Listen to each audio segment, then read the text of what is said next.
কলার আসসালামু আলাইকুম। কলার আসসালামু আলাইকুম। আসসালামু আলাইকুম ভাইয়া। ওয়ালাইকুম আসসালাম। প্রশ্নটা করুন কাইন্ডলি। জি, আমি পিএসডব্লিউ তে আছি। পিএসডব্লিউ শেষ হবার পরে আমি স্টুডেন্ট ভিসায় যাব। এখন আমার ২ জন বাচ্চা আছে।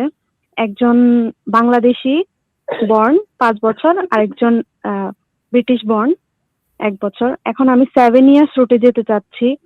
আমি যদি আমার স্টুডেন্ট ভিসায় আমি আমার ২ বাচ্চাকে যদি এড না করি ডিপেন্ডেন্ট হিসাবে, তাহলে কি আমি 7 ইয়ার্স রুটে যেতে পারবো, এপ্লাই করতে পারবো, নাকি ওরা আমার ডিপেন্ডেন্ট হতে হবে, লিগ্যাল হতে হবে? আপনি কি রিসার্চ মাস্টার্সে যাবেন, এমফিলে যাবেন না পিএইচডিতে যাবেন? আমি পিএইচডি তে যাব। পিএইচডিতে যাবেন। আপনি অর্থ সাশ্রয়ের জন্য আপনার ২ বাচ্চাকে আপনার সাথে এড করতে চাচ্ছেন না। জি, এড করতে চাচ্ছি না। আচ্ছা, ঠিক আছে।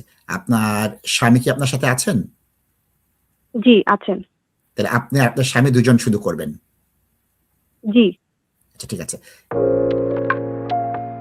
এটা ইমিগ্রেশন ওয়াইজ কোনো সমস্যা হবে না। আপনি পিএইচডি চলাকালীন সময়ে যদি ৭ বছরের আইনটা বিদ্যমান থাকে, আপনি ৭ বছরের আইনে করতে পারবেন। আপনি স্টুডেন্ট ভিসায় যখন আবেদন করবেন পিএইচডির জন্য, তখন তারা চিলড্রেন সেফগার্ডিং একটা টিম থেকে ইমেইল করবে আপনাকে যে, আমাদের নথি বলছে তুমি তোমার স্বামী সহ আরো ২ জন তোমার ডিপেন্ডেন্ট আছে। তোমার ২ সন্তান, তাদের নাম, ডেট অফ বার্থ সব দিয়ে দিবে। তুমি তোমাদের ২ জনের জন্য এপ্লাই করেছো, তোমার স্বামীর জন্য কেন করোনি? তখন আপনার উত্তর দিতে হবে, আমার এবং আমার স্বামীর অর্থনৈতিক সঙ্গতি আছে, বাচ্চাদের সঙ্গতিটা আবার নেই। আমি তাদের আবেদন করতে পারছি না। সেক্ষেত্রে আমার বাচ্চা ২ জন আমাদের সাথে থাকবে। আমি তাদের 100% টেক কেয়ার করব। তাদের থাকা, খাওয়া, তাদের বেস্ট ইন্টারেস্ট অফ চিলড্রেন সব দেখব, কোনো নেগলেক্ট করা হবে না।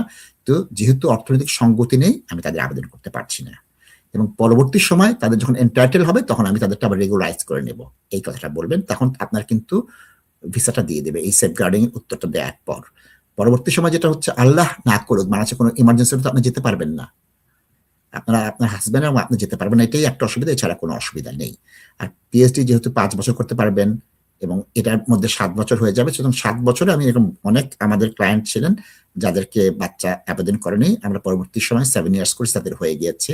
আপনার বাচ্চার কোনো স্ট্যাটাস নেই, এটা কোনো সমস্যা নেই। যে বাচ্চা এখানে জন্মগ্রহণ করেছে, যে বাচ্চা এদেশে ৭ বছর আছে, তাদের ইনহারেন্ট রাইট যে তারা 7 ইয়ার্স আবেদন করবে। লিগ্যাল স্ট্যাটাসটা এখানে মুখ্য বিষয় না। যে জন্মগ্রহণ করেছে তার একটা অ্যাডভান্টেজ, সে আইএলআর অ্যাপ্লাই করতে পারবে। আর যে এদেশে জন্মগ্রহণ করেনি, এদেশের বাইরে জন্মগ্রহণ করেছে, তার হচ্ছে লিভ টু রিমেনের আবেদন করতে হবে। আমি সবাইকে ফি ওয়েভার দিয়ে লিভ টু রিমেনের আবেদন করতে পারি। তো বাংলাদেশে যেতে না পারাটা ছাড়া তেমন মুখ্য কোনো সমস্যা নেই। সেফগার্ডিং ইমেলটার একটু আপনার সাবধানে উত্তর দিতে পরামর্শ দিচ্ছি। An opportunity to grow your business. Do you own a company? Now it's time to take your business to the next level. TV3 Bangla, the leading Bangla media platform in the UK, brings you the chance to sponsor and feature in live programs. Join as a guest and interact live on telephone. Showcase your brand to thousands of viewers. We can broadcast live from your office or even your home, not just in London, but all over the world. Call us now, +44 7481 047 187. For news, live shows, and expert advice, it's always TV3 Bangla.